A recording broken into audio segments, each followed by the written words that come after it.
Well, hi everyone. It's Elizabeth Miranda, Liz, your bilingual realtor, and welcome to Casa y Vida Houston. And today my co-host is Sylvia Guillen with Metropolitan Title. Welcome, Sylvia. Good morning. Thank you, Liz. Happy Valentine's Day. I'm so Well, excited to be here. yes, happy Valentine's to you too. And hey, I would say we didn't plan this, but we did. Yes, exactly. Of course. So yeah, today is Valentine's Day. So happy Valentine's Day to each and every one of you. So tell me, Sylvia, first of all, tell us a little bit about what is Metropolitan Title. I work for Metropolitan Escrow and Title. We have. I'm the business development. I've been in the business for 20 plus years. We sell title insurance. Whenever you're going to buy a home or refinance a home, you go through a title company because you need a title policy. You need to get that property insured. Um, I'll let you know a little bit about my company. I work at the Gessner office, but we have a location in Katy as well.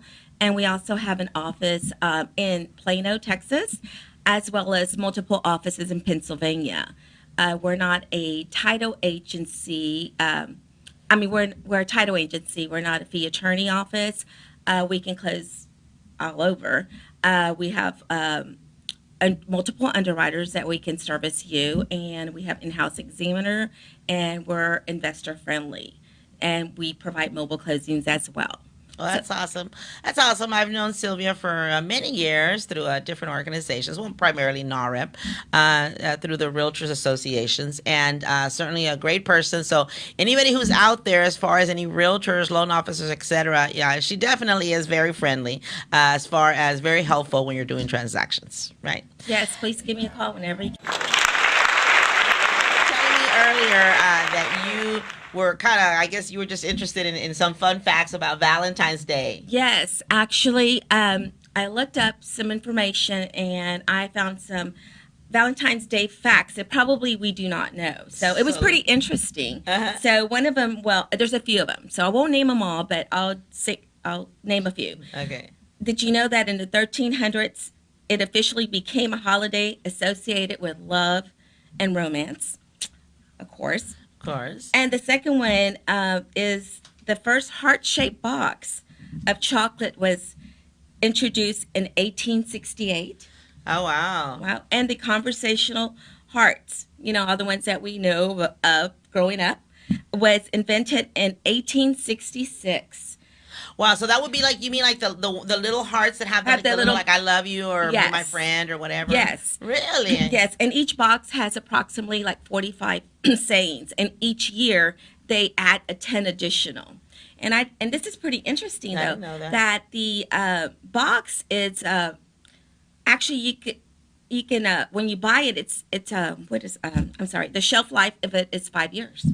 Oh, wow. So you can buy those, and if you don't use them, you can use them for the next year. Right. This happens to me. That's good to know because, let me tell you what happens to me like during Halloween. During Halloween, I never know how many candies to buy, Right. right? I buy a Okay. bunch of candies, Uh-huh. and then sometimes I have not very many people come, and then what do I do with the leftover? Of course, I'm always worried because when I don't buy enough candy for Halloween, I Yes. have all the kids in the neighborhood show up. So then I'm like, and then I try to reuse them, maybe put Right. them to use in Christmas, Hmm.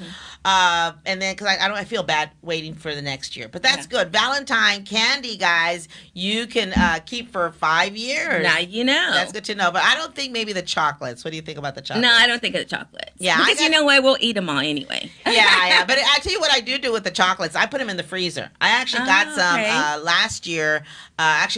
Well, yeah, last year for Christmas, the Christmas before in Hmm. 2017, I got some chocolates for Christmas, and I put them in my freezer. And then this year in Christmas 2018, I still had them there, so I definitely threw them away. Oh, wow. Well, that's good to know. That's good to know. But if I have chocolate in my house, well, unfortunately, I eat it. So, Yeah. so let me just name What a few else? more. Americans send 141 million Valentine's Day cards each year. Nearly 9 million Americans will buy Valentine gifts for their dogs, and that would be me. I have 4 dogs at home. I love my dogs. And do you buy Valentine gifts for your dogs? No, but I do cook something. I cook for them, so they'll get a good treat tonight. Oh, It won't be wow. chocolates, but they'll get a treat tonight. Okay, that never occurred to me. That never occurred to me. Yeah, isn't Okay. that interesting? The other thing, one of the other things, it's celebrated differently around the world. I didn't know that. They said many Latin Americans know the holiday as el Día de los Almohades, Day of the Lovers. Día de los Amores, Yeah. right? And some people it's el Día de la Amistad, Día de la Amistad, Día de los Amores, de los Enamorados. So, yeah, I think That was really interesting to see. I'm like, wow, this is really neat and really funny. Last night yesterday I had to go to Sam's. So I'm like, okay, I needed to buy some, household items, and I'm there shopping and not realizing that, today, the next day, which is today, is Valentine's. And I see all these men. Okay, you don't normally see a lot of men at Sam's, okay? So I'm thinking, what the heck's going on? And I'm like, well, they're all shopping at the last minute, shopping for jewelry. There was like 12 to 15 men around the jewelry, area. And I was going, wow. And buying flowers, of course. So I thought it was, oh, how romantic. They're so sweet. Yeah, even though they're doing it last minute. But That it's the thought that yeah. counts. Well, you have to think about it also. Yeah. Well, sometimes they're buying candy, of course, Right. candy and flowers. That's certainly a last minute thing. I Yes. was I was at Kroger yesterday in the daytime. Then I went to Walmart in the afternoon because I had to take my granddaughter to go buy something for her teacher. I took the grandkids earlier in the daytime. They had to buy something. Then my granddaughter forgot for another teacher, so we had to take her to Walmart. And sure enough, there was a lot of men, same thing, a lot of men buying a lot of things at the Yeah. last minute. But it's understandable, of course. Yeah. Flowers and chocolates, well, Right. chocolates last, but flowers definitely don't last. And of course, they have the chocolate strawberries, which of course I bought love some of those. those. I bought some of those for myself. That Yeah. was my treat for Valentine's Day. Well, I hope I have some chocolate strawberry when I get home. I hope so. He needs to buy that because it's my favorite. All right. Well, guys, I do want to tell you, by the way, that we're going to have some awesome guests today. We're going to be talking to Ivette Mayo. She is the founder of Power on Heels. Probably a lot of people know her already. She's very active on social media, and she just does so much for the community, especially for women. So we're going to be talking to her about a new project that she has. Then after we talk to Yvette, we're going to be talking to Yvonna Chavez. Yvonna is a very experienced real estate agent, real estate broker, and she's going to talk to us about setting how we as realtors come up with a price that we are going to recommend that you sell your house for. How do we set the price? So what are the factors we take into consideration? So that's going to be coming up. But first, we're going to go ahead and take a little break and talk to you about our sponsors. Well, our first sponsor is Susie Condelopoulos. Susie is a loan officer with Gateway Mortgage, and she can help you if you want to buy a home or if you want to sell a home. Not if you want to sell a home, if you want to buy a home or if you want to refinance. And her cell phone number is 281-250 2696. And of course, you can contact her by email. Also, it's on the screen. Now, Susie is bilingual, so she can help you whether it's in English or in Spanish. She has many, many years of experience. And our next sponsor is Texas Low Cost Insurance Agency. And they are located in Deer Park, but they can help you anywhere. If you're looking for insurance, actually anywhere in Texas, it doesn't matter where. They can help you. Their phone number is 281-941-2863. They do specialize in homeowners insurance and also in flood insurance. And then last but not least is myself, Elizabeth Miranda. I am a bilingual realtor, and you can always call me at 832-878-1255. If you're looking to sell your home or if you want to buy a home, give me a call. And again, I want to emphasize that I do specialize in selling homes. So if you're looking to sell a home, it doesn't matter whether it's a $400,000 home or even a $40,000 home that needs repairs, give me a call and I will be happy to help you out. All right, guys. Well, we are now joined by our first guest, Ivonna Chavez. Welcome, Ivonna. Thank you. Happy Valentine's Day. Happy Valentine's Day to you too. Hey, you didn't get the memo. I know, Ivonna, you needed to wear red. Oh, well. But you look beautiful anyway. Always looks beautiful. Well, Ivonna and I, and Sylvia and I actually, we go back. So I think we're the three musketeers right here. We are. Yeah. Right? Mhm. We have gone, we go back to the days of NAREP, when NAREP was founded back in when, Sylvia? 2004. 2004, long time ago. A long time ago, which NAREP is the National Association of Hispanic Real Estate Professionals. So that's how we all know each other, and we've been very close since then. We also founded an organization about 2.5 years ago, I think it's been, and Yeah. that was HBN, which is the Hispanic Broker Networking, and our organization emphasizes education for the real estate professional. And so we haven't done anything in the last few months because Yvonna was traveling. Sylvia had a little incident, right? Yes, I broke my ankle, so I was out of commission for about, 5 months. But I'm back. I'm back and excited to be back. And then, like I said, Yvonna was traveling. Where were you traveling? Just Oh, we went to Alaska, several states. How neat. I know. We escaped for the summer. yeah, she's been everywhere. And then I started this show early last year in March, at the beginning of March. So the three of us have been super busy and haven't been having our educational seminars like we have been having. But hopefully you're going to start seeing that more again this year. Now that we kind of are back, that our lives are a little bit more in control. But today I wanted to talk to you guys about pricing your home for sale. Again, like I said, Ivonna is a real estate agent, a broker, and so she certainly has experience in that. So I wanted you to hear it from someone else. So Ivonna, tell us a little bit. First of all, tell us a little bit about your experience before we do that. Like, how long have you been in real estate, etc. Well, I'm a real estate broker here in the Houston market. I'm also a realtor, a member of HAR, but I've been a realtor for 16 years now. In April, it will be 16 years. So I've been licensed as an agent for 16 years, and in the beginning, I handled mostly buyers, but then I started listing foreclosed properties and other depressed properties, also short sales. Okay. All right. So go ahead and tell me, Ivonna, when someone is, as a real estate agent, obviously someone contacts you and they say they want to sell their home. So then one of your things is you're going to, give them a suggested price, right? So how do you go about coming up with a price that you're going to suggest that your customer lists their home for? Well, there's several factors in coming up with a price. Mostly it's you try to pick comparable homes. Comparable homes either within the same area or the same subdivision. If it's a suburban property, then it would be the same subdivision. If it's urban property, it would be within the same area. And you try to pick a similar product. You don't pick a different type of home, you pick similar product. It's very simple. For example, let's say if you go into a subdivision that's 10 years old. It's fairly new subdivision, so you would compare that house. Let's say you have a 3-bedroom, 2-bath house with a 2-car garage. Then you would pick other sold properties within a certain time frame that are similar to that home, the same floor plan.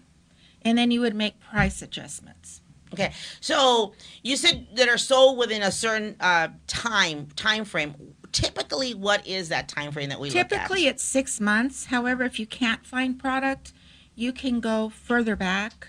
But typically, it's 6 months. However, here in the Houston market lately, there hasn't been a lot of inventory, and people have either had to go either to a next closest similar subdivision or go a little further back to find at least 3 comparable properties to use to come up with your suggested list price. And by a little bit further back, you mean like more than 6 months? More than 6 months, maybe 9 months. Right. So typically we look at what has sold in that same subdivision in the last 6 months, and then if we don't find anything, we go 6 months. Yes. Mm-hmm. Yeah. And then what about as far as you said, As far as the distance. Now, what about as far as you said you try to look in the same community, the same neighborhood? I try to stay within a mile and try to find a similar community.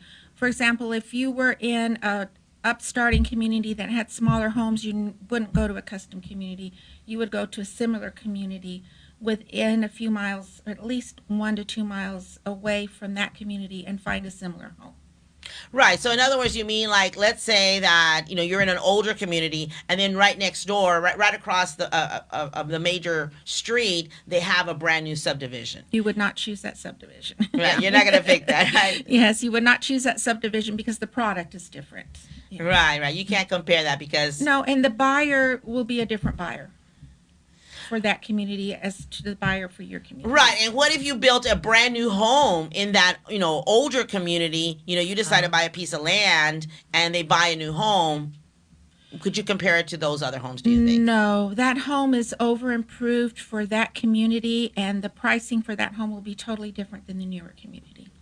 Yeah. So I have a question, Ivonna. So what about when homeowners make improvements on their homes? That's a very good question. Because my son, when he sold his first home, he had done all these improvements, and he really thought like, well, I'm going to get more because of this. And I try to explain to him, but of course, I'm not a realtor. But what happens? That's a good question. I'm going to use this as an example. Let's say you're in a community, like I said, that's about 10 years old. 2 people are selling their home, Okay. and one of them built a pool and one didn't. Okay. And both houses were bought around the same time. It's the same builder floor plan. Neither one really required much improvement because they were newer homes, but one has a pool, and they sold their homes. Let's say that person spent $35,000 for their pool and the landscaping and the slide and everything that goes with the pool, and the other person spent nothing because they don't have a pool. That person, sometimes it's been my experience that homeowners want dollar for dollar. They want $35,000 more for their house because they spent $35,000.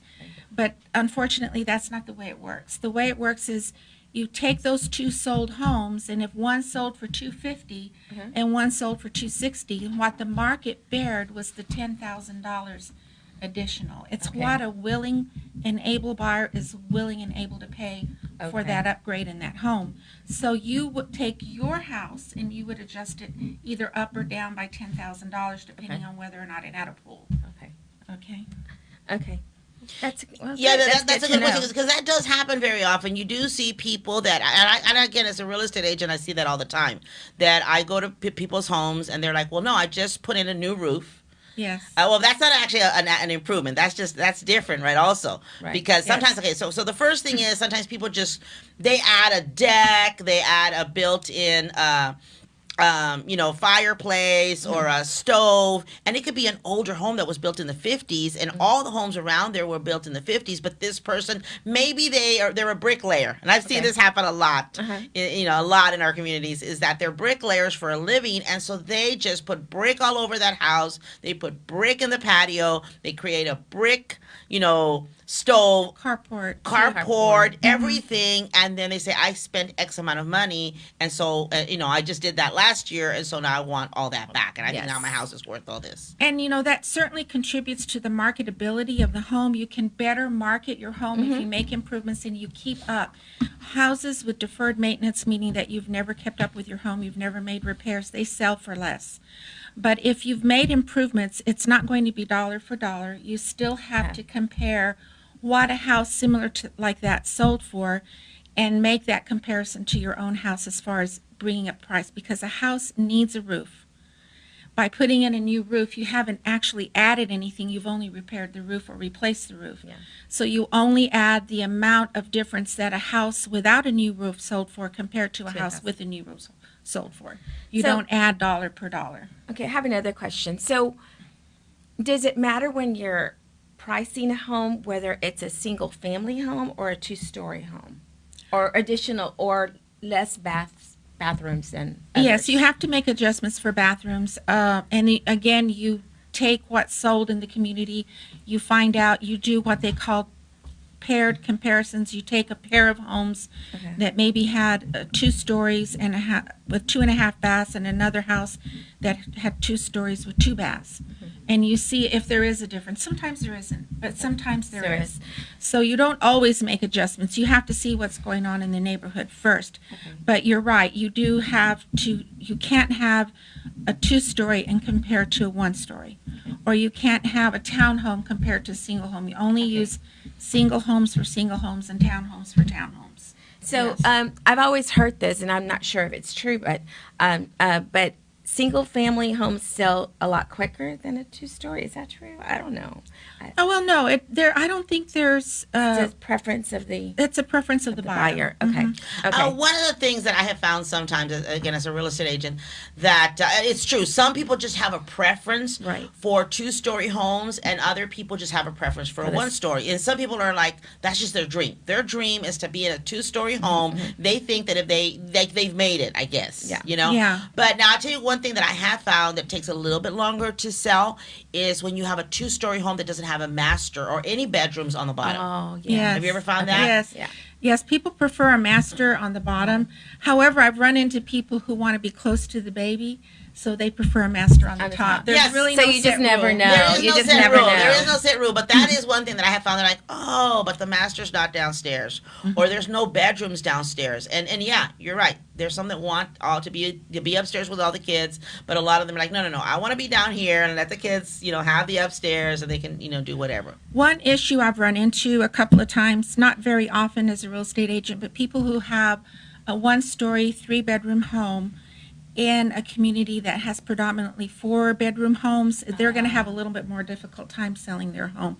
Also, if you had a 1-story, 3-bedroom home and you knock down a wall to make a large master, and then you only have one other bedroom, you essentially have a 2-bedroom home. Okay. And that also is very difficult to sell. I'm glad you bring up that point because I think that it's important that people take into consideration before they do remodeling how they're affecting the resale price. Right. Because that is true. People are like, well, I'm going to go ahead and knock down this. Well, I'm going to do this and do that. But then they decide to sell the home, 5, 10 years later, and then it's just doesn't make sense to other people because I've seen that. I'm sure you've had this where you're showing a home to someone and you're like, what is going on here? Why did they do this? Why did they, why did they expand this room? Why did they tear down this wall? And then the new person's going to have to put up that wall. Or sometimes. or sometimes they convert a garage into a 4th bedroom, which is great, but then they don't have the garage. Yeah. So they have to adjust for that as well. Yeah. Now there are some communities where it's pretty standard that everybody is, maybe converting their garages, and Yes. it's okay if you convert it because everybody's doing it. Because maybe the homes were all very small, and so everyone's doing that, converting the garage so that they can, just so they can have more space. Right. So that just makes a lot of sense. Let me tell you what else anything else that maybe you can suggest as far as maybe taking into consideration the neighborhood itself? Like whether homes are appreciating or not, etc. Oh yes, you have to see how the prices are going in that house. Is it depreciating, appreciating, or stable? If you see that the prices are appreciating, you want to be aggressive with your pricing. However, if you see prices are stable or depreciating, you don't want to be too aggressive. But at the same time, you don't want to leave money on the table. You don't want to underprice a home. You don't want to overprice it because it will stay on the market too long and people will start to think there's something wrong with the house when there may be nothing wrong with the house major. And then at the same time, you don't want to underprice a home and leave money on the table. So you have to pay attention to that market within that subdivision, if it's appreciating, depreciating, or stable. Is that what you were looking for? Yeah. That's okay. all he said. Any other suggestions that you can think of? Any other recommendations when pricing homes? In pricing a home, don't be too aggressive. You can be aggressive, but don't be too aggressive because you might price yourself out of the market. In today's market, there used to be quite a lessening of inventory. There wasn't a lot of inventory, but I think that's leveling off now. So people were real aggressive with their pricing, where they would price it high so that they could sell it knowing that there wasn't a lot of competition or a lot of inventory in their subdivisions. But I think that is starting to level off just a little bit. so that you don't want to be too aggressive, but at the same time, you don't want to leave money on the table. The other thing is preparing, besides pricing, selling your home is preparing your home. If you have a home that's livable, you want to make it presentable to someone who's going to move in. However, if you have a house that's built in the 50s and you've never made any improvements, you don't want to make any repairs right now. What you want to do is probably sell it as is. Yeah. But either way, I would say talk to a realtor, right? 'Cause a Yes, realtor should be able to- absolutely. A realtor Yes. should certainly be able to help you with that. And talk to a realtor that you trust and that you know you can feel comfortable with. Right, preferably someone who has experience. All right. Preferably someone who has experience and okay, so we want to go ahead and we put your information on there. I'm sorry, can you put the information again for Yvonna? Okay, so let's see. So Yvonna, tell us how people can contact you. Oh, they can contact me at 281-413-5054, or they can email me. It's my name, Ivonna Chavez @yahoo.com. All right. Well, thank you so much, You're Yvonna. welcome. Thank you for having Thank you me. so much. So we're going to go ahead and take a little break right now, and then we're going to bring our next guest while we talk to you about our sponsors. Thank you. Thank you. So our first sponsor again is, I want to remind you that our sponsor is Susie Condolopoulos, and Susie is a loan officer with Gateway Mortgage, and Susie can help you if you need to get refinance for a home. Give her a call, or if you want to buy a home, give her a call and she can get you approved. She can get you an application.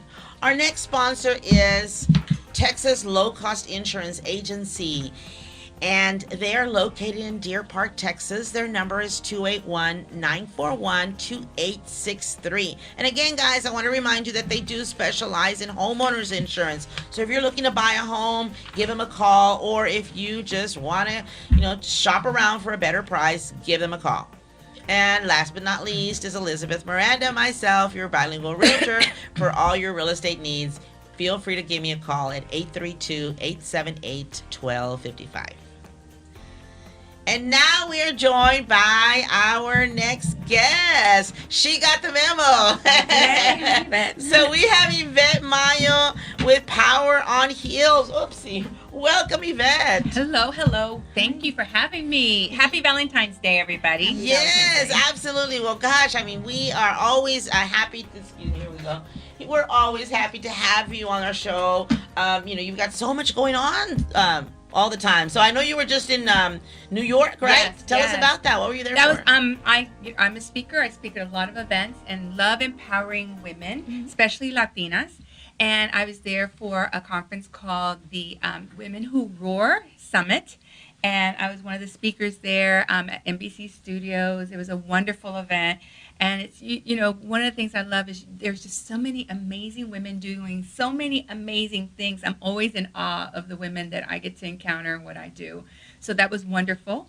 And so, but now, got back home and now I'm running because there's, I'm doing stuff. You've got so much stuff going on. And I'm with you. I love seeing, women and Latina women doing so much. And who better than you? You're just like amazing. You're always doing so many different things. Well, I do it because, in servant leadership, it's not about not about me, but who we serve, right? Absolutely. And in my profession, I've been in the professional development area for a long time, and that's about helping people finding skills they need so they can grow to their fullest potential. So I'm a teacher by nature. So when you teach, you know that you're imparting information that's going to help people become better. So that's my space. That's where I am. That's my spirit.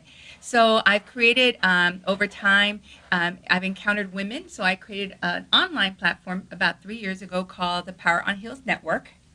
And then the Power on Heels Network was to create a platform online where we can engage women on a daily basis about their professional growth, entrepreneurship, and so and so on. We had events, local events, we had conferences, and we've grown over 2,000 women, not only just in the Houston area, but across the country. Oh, that's awesome. Wow. So, that is awesome. so then the question is, what's next? How do we continue to serve the people that we intend to serve? So we created last year.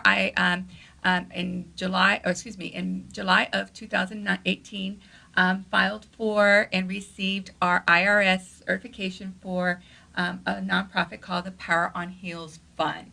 So this is another way where we will be able to continue to serve our community. So I'm super excited about that. So what is the purpose of that? Tell us about the fund. Well, one of the interesting things is when organizations create scholarships, they create scholarships for young people to go to school and continue to foster growth and leaders of future leaders, and that's wonderful.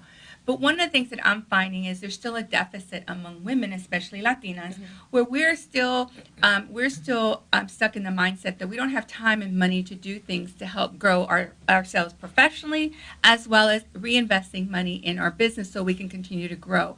So money continues to be an issue. So the Power on Heels Fund is about doing two things: tackling this mindset, helping Latinas feel comfortable about money, but also bringing attention to what is called the pay gap inequity. Latinas continue to make less money in the marketplace than any other group. This is a sad statistic. This is out there in the Department of Labor. For every dollar a white male makes in the United States, a Latina on average makes 46 cents to that dollar. So that's one thing that we have to. So I want to create awareness to that. Secondly, in Texas and California, where the two largest populations of Latina are currently, in Texas, we make an average of 44 cents on a dollar. In California, 43. So we make less than the national average. So Latinas out there, what we have to do is we have to have a better relationship about money. How we ask for money in terms of our professional career, and then the prices that we offer our services in the marketplace. No nos puede dar pena. We just have to get over it. Because what we're doing is we're devaluing ourselves, but we're allowing that devalue to occur because we don't ask for it. So the program is designed to change those mindsets, and then get to come to professional development, which we launched a program. Our official program for this is called the Latina Power Purse Program. So we have three key areas: is emotional intelligence, personal leadership, and financial mastery. Because if we can change a Latina's mindset in those three areas, how they feel about themselves, how they lead, but most importantly, how they go about getting paid, right?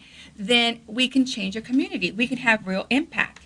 Then if you attend one of our classes, we have one scheduled in February 23rd, which is full, 160 women. I saw that. I went online and saw that. Super excited about that. Our first, we literally sold out in this class in less than 2 weeks. And that has never happened. But we have a second class already posted for those who didn't get to make it. Saturday the 27th. April 27th. So please join. April 27th. April 27th. We just had that on the screen. Okay. But the thing about it is that we just put that out with this is very soft launch, everybody. We already have 45 women registered for April. Wow. So Okay. we're almost a third full already.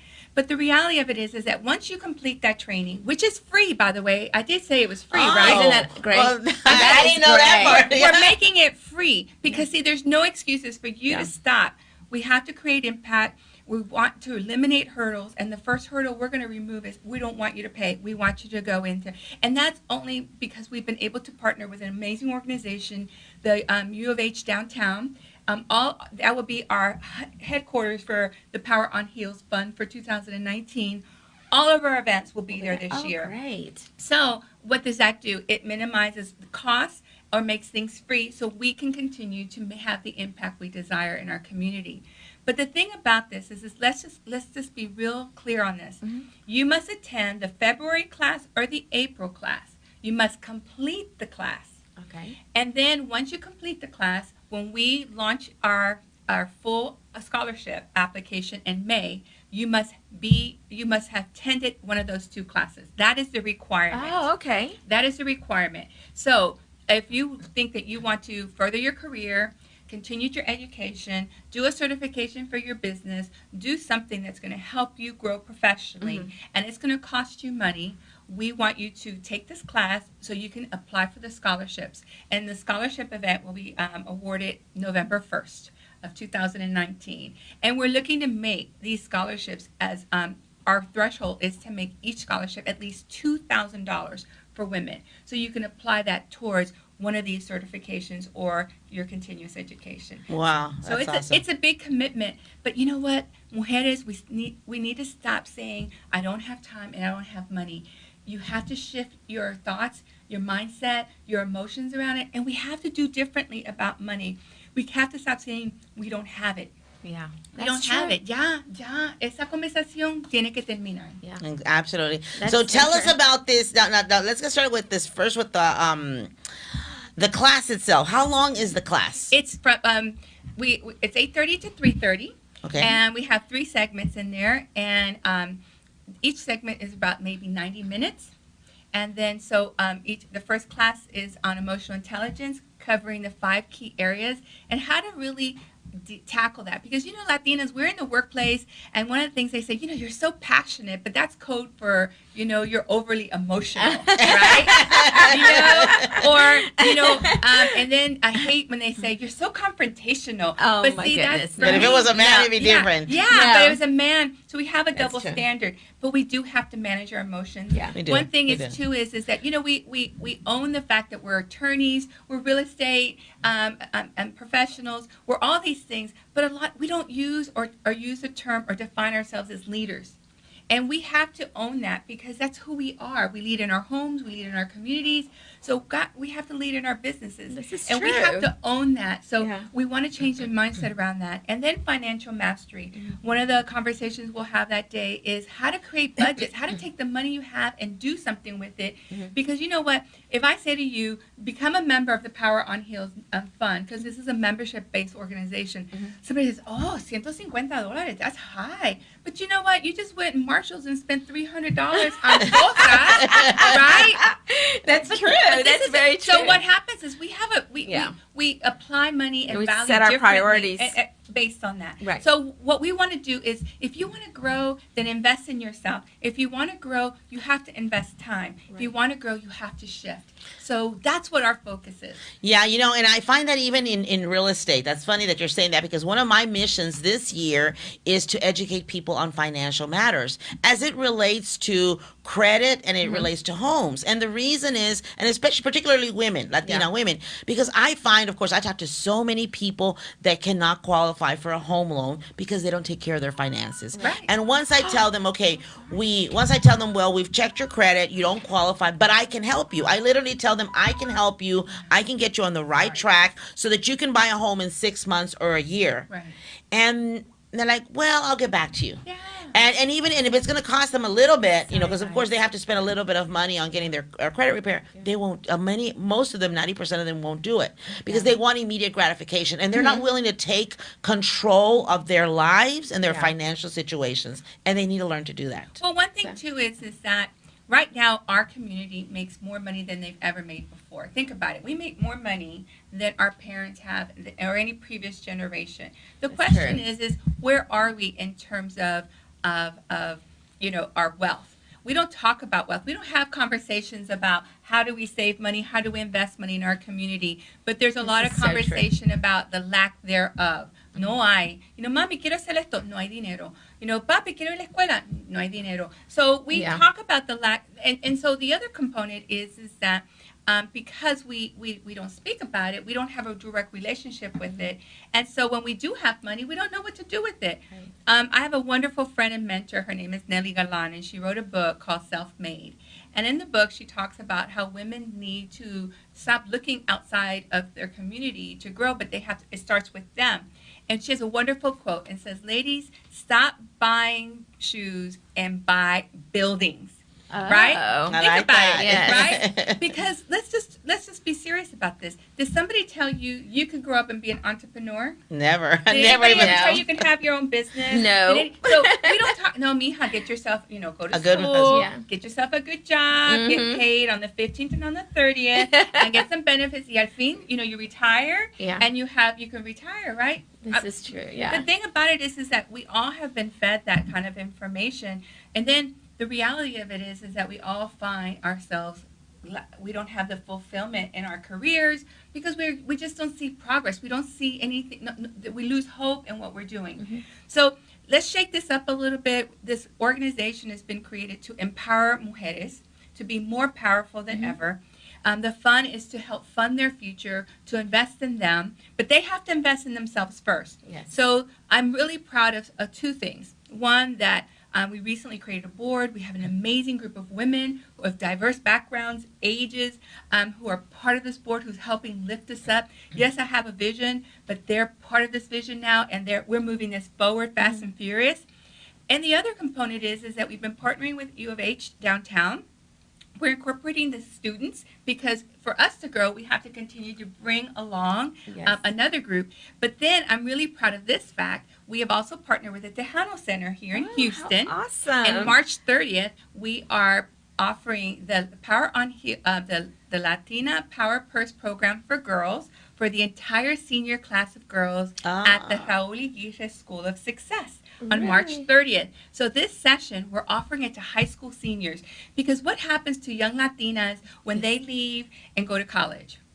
There are little fish in a big ocean. And what happens? They get there and they get lost.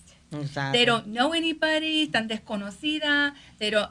There's a detachment, right? Right. And then they don't know how to. We've not talked to them about leadership, so they don't know how to lead themselves through this maze, right? And then the other part too is they don't understand money or relationship to money. Yes. So what we want to take this same training that we're applying to professional Latinas, and we're bringing these students. We're sharing this information with them, so that way we're setting them up for success when they leave home in this fall. And so whether they're here locally or anywhere they go, we have the opportunity to really change their lives, but start their lives with a new mindset. Because think about if somebody had this conversation with you and you were 16. I know. then Wow. That would be a different story. you Yeah, know? we would walk in with a different approach, but most importantly, we would put ourselves in a different framework, right? So that's what we're really looking. So we're looking at professional Latinas, college students, as well as high school students. So we're really spreading this message, and I'm so proud of what we're doing, and I can't wait to see what happens on December 31st, 2019, when we can look back at our schedule of events and see the women that we have had impact on. So I'm super excited. That is fantastic. Isn't it? Now tell us briefly, about the, about the money that's going to be, the scholarships that are going to be given. Like, for what are the purposes? You said it could be like up to $2,000, and what can they use that for?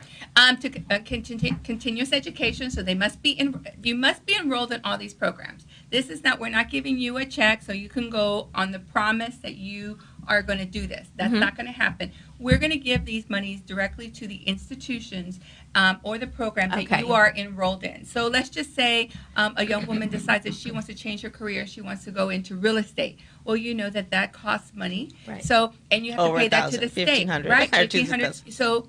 So what happens is we're not going to give her that money because she says she's going to enroll. Right. She has to be enrolled and ready to go, and then if she wins the scholarships, we will pay it to the institution on Okay. her behalf. The same with college students, the same with someone who wants to apply the monies to a CPA course Okay. or to project management at Lone Star College. Whatever she is, they must be enrolled in the program, and then we will pay the dollars towards that. So it's not a check to the person, but to the institutions on behalf of that person. Well, that's awesome, because the truth is that, we always see these scholarships that are going to young people, which is fantastic. Yes. But the truth is that sometimes you don't really La quejita. you don't, exactly. You don't realize until much later. I didn't start going to college till I was 23. I never, when I was 17, 18, I never even thought about going. That thing never even crossed my mind until I was out in the real world. I'm like, oh my gosh, I really actually can do something. And that's when I decided to go to college. And then even after that, having a child, I'm, being a single woman, I don't have money to do anything else. Yeah. I mean, to even, if I wanted to have been a realtor or whatever at that time, I wouldn't have had the money. And so there's so many little things that it's amazing how, being in a little course that might cost you $1,000, whatever, can really change your life. So I think it's just amazing what you're doing. So I do have a question. So your April 27th event. So is there an age group that can go or no? And so like I have a granddaughter that's going to be a senior next year. So would you advise? No.